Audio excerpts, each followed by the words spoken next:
নমস্কার বন্ধুরা, তিথির রান্নাঘরে আপনাদের সবাইকে জানাই স্বাগত। আজকে আমি আপনাদের সাথে শেয়ার করছি তরমুজের খোসা দিয়ে খুব সুন্দর একটা মোরব্বা মিষ্টি।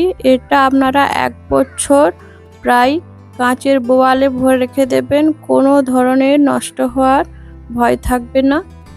আর ভীষণই সুন্দর হয়েছে, একদম মচমচে, দেখুন একদম ঝরঝরে হয়েছে।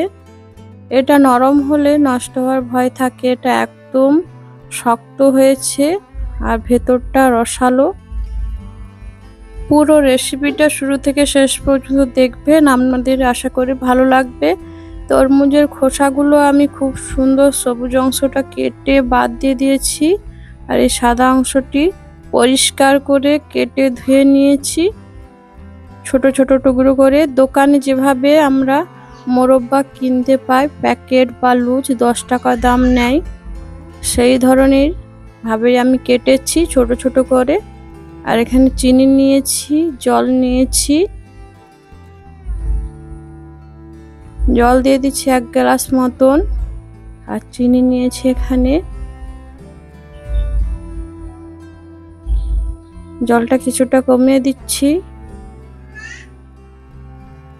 চিনি নিয়েছি এখানে 150 গ্রাম মতন, দিয়ে ভালো করে চিনিটা জলের মধ্যে শিরা বানিয়ে নেব। অবশ্যই এই মিষ্টিটা একবার বানাবেন। পেঁপের মোরব্বা বানিয়েছেন, চাল কুমড়োর মোরব্বা, একবার এই তরমুজের খোসা দিয়ে বানাবেন, খেতে ভীষণই মজার। ছোট থেকে বড় সবার খুব প্রিয়, একবার বাড়িতে বানাবেন। এটা 1 বছরের বেশিও রাখলে ভয় থাকে না নষ্ট হওয়ার, কারণ এটা ভীষণই মুচমুচে আর পুরোটাই চিনির দানা। যেভাবে মোরব্বা আমরা কিনে খাই জড়িয়ে থাকে, এটাও ঠিক সেইভাবেই বানাবো। টুকরো টুকরো করে কেটে নিয়েছি পরিষ্কার করে, আর দিয়ে দিচ্ছি চিনির শিরাটা গলিয়ে। চিনির শিরায় ভালো করে এগুলোকে ফুটিয়ে সেদ্ধ করে নেব। তরমুজের খোসা না ফেলিয়ে একবার এই মোরব্বাটা বানিয়ে নেবেন। তরমুজের খোসা দিয়ে বিভিন্ন রকমের রেসিপি হয়, আশা করি আপনারা আমার পাশে থাকলে অবশ্যই আপনাদের কাছে শেয়ার করব। প্লিজ আমার পাশে থাকবেন, আপনাদের পাশে থাকাটা আমাদের মতন মেয়েদের ভীষণই প্রয়োজন। আর এখানে আমি কেশর ফুড কালার দিয়ে দিচ্ছি, এটা যে কোনো মুদির দোকানেই আপনারা পেয়ে যাবেন।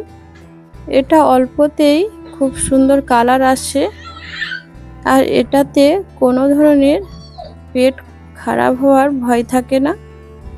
ফুড কালারটা দিয়ে আমি কিছুক্ষণ ঢাকা দিয়ে দেবো এই চিনির শিরার মধ্যে, এতেই সেদ্ধ করে নেব। এক্সট্রা করে জল দিয়ে সেদ্ধ করব না, তাহলে মোরব্বাটা খারাপ হয়ে যাবে।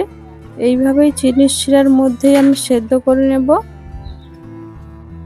এটা আমি এইভাবে ঢাকা দিয়ে ভালো করে সেদ্ধ করে নেব। সেদ্ধ হয়ে গেলে ভালো করে আঁচটা বাড়িয়ে হাতার সাহায্যে আমি নেড়ে চেড়ে চিনির শিরাটা একদম মেখে নেব এই মোরব্বাগুলোর সাথে। অবশ্যই আপনারা একবার বানাবেন, তরমুজের খোসা না ফেলে এই রেসিপিটা বানাবেন। আর আশা করি আপনাদের ভালো লাগবে। ভালো লাগলে প্লিজ আমাকে লাইক করবেন, কমেন্ট করে জানাবেন কেমন হয়েছে।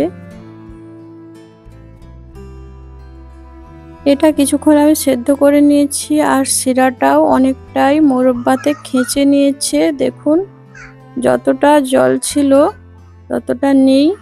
আর এইভাবেই আমি নেড়ে চেড়ে ঢাকা দিয়ে এটা খুব সুন্দর ভেতরটা রস ঢুকিয়ে নেব।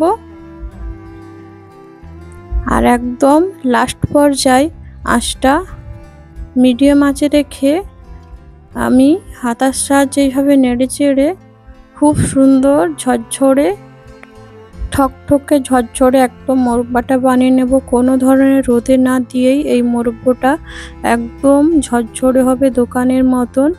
আপনারা 1 মাস 1 বছর যতদিন পারবেন রেখে দেবেন, কোনো ধরনের এটা নষ্ট হবে না, কারণ খুব সুন্দর এটা ঝরঝরে ঠকঠকে হয়েছে, একদম দোকানের মতন আমরা যেভাবে মোরব্বা কিনে খাই। ভেতরটা রসালো, বাইরে শক্ত মুচমুচে। এটা বাড়িতে রেখে যখন কেক বানাবেন বা যে কোনো রেসিপিতেও দিয়ে এটা খুব সুন্দর লাগে, সার্ভ করে খেতে একদম মিষ্টির মতন খেতে, অপূর্ব। একবার বানাবেন। তরমুজের খোসা দিয়ে বিভিন্ন ধরনের রেসিপি হয়, না ফেলে আপনারা তরমুজটাও খাবেন এবং খোসাটাও। যে কোনো হেলদি টেস্টি রেসিপি বানিয়ে নেবেন, কারণ তরমুজের খোসা দিয়ে বিভিন্ন ধরনের রেসিপি হয়, আপনারা না দেখলে বিশ্বাসই করবেন না। এত সুন্দর তরমুজের খোসা দিয়ে বিভিন্ন ধরনের যে রেসিপিগুলো হয় অবশ্যই আপনাদের কাছে শেয়ার করব। আমার পাশে থাকবেন, আর অবশ্যই তরমুজের খোসাটা না ফেলে এই মোরব্বাটা বানাবেন। আমি নামিয়ে এটা ঠান্ডা করে নিয়েছি, আর খুব সুন্দর হয়েছে। আর কিছু বাঁশের খাঁটি আমি ছিলে এরকম সরু সরু করে নিয়েছি। এই ধরনের কিনতে পাওয়া যায় যে কাঠিগুলো, আমাদের এখানে পাওয়া যায় না, আর আমার হাতে অতটা টাইমও নেই, তাই সুন্দর হয় না কাঠিগুলো। তবু ছোট ছোট করে কেটে নিয়েছি, লজেন্স বানিয়ে নেব যাতে করে বাচ্চাদের খেতে মজা হবে। ভেতরটা নরম হয়েছে, বারটা খুব সুন্দর ঠকঠকে ঝরঝরে হয়েছে।